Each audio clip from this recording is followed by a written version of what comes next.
So, it's taken me a while to get back into the swing of things since returning from Bali. It's safe to say that I left a little bit of my heart there, and at some point in my life, I imagine, I'll be back to claim it. I last left you guys on the cliffhanger of travelling to the island of Nusa Lembongan, the whole reason for the Bali trip in the first place. And, as you may have seen on my Instagram by now, I went to Bali to do a yoga teacher training. And actually, that's most of the reason for my absence. It was intense. Really, really intense. I met people who I felt I'd known my whole life. I met people who I really hope and wish will be in my life for a long time to come. I learned. I studied. I practiced. And then I practiced some more. I felt so immersed in the routine, and it was truly one of the best times in my life. And that's what made it so hard to come back. I was away from the constant excitement of learning and growing. Away from these people who became like family. Away from the routine.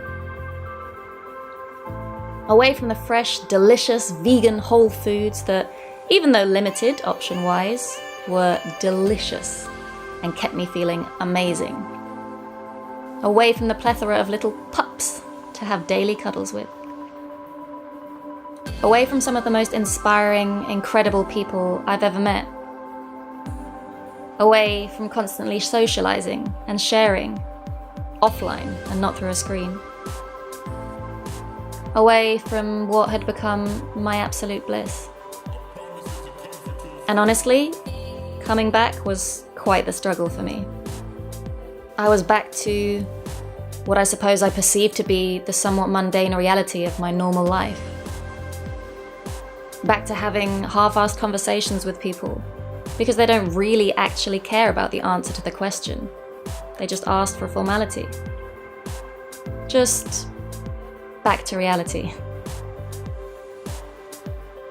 Basically, I came back to a busy mind full of questions and self-reflections. But I guess that's all part of the practice. Turning negative, worrying what-ifs into exciting, intriguing how-tos. How can I continue to push myself as much in my yoga practice here? How can I make changes to the things in my life that just aren't serving me? What do I need to do in order to have the best chance at being happy and content in my life? And that's the journey, isn't it, really?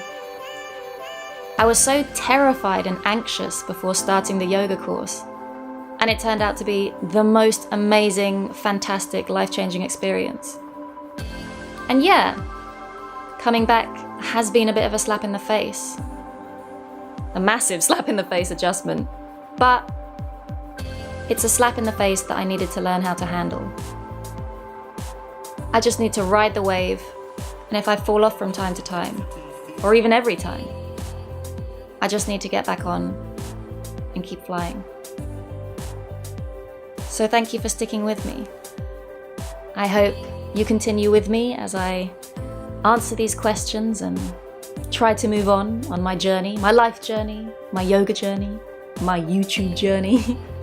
And if you have watched this video, or you've watched any of my other videos, thank you. It's fun to have some friends along for the ride.